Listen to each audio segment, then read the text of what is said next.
gusto ko siyang ma-record kasi para maano natin, makapagbigay ng magandang review sa live. Kasi ano siya, maganda siya, good for malakas na ulan, tapos asphalt, basa ng kalsada. Okay. Ganda. So gamit natin yung yellow. Hindi na yung white, mas naka-headlight tayo. Pwede na.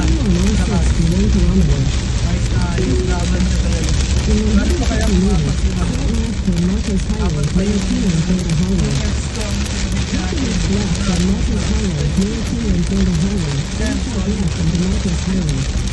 eh yung lakas ni Enteng. So ganito talaga. Nandito tayo sa Market Highway. Driving lang tayo, kawawa naman yung ibang mga nakamotor dito. Talagang yung mga gustong pumasok ng ganitong oras mga 5 kasi magpa 5 na. Ano yan, sinatagaan nito. Siyempre,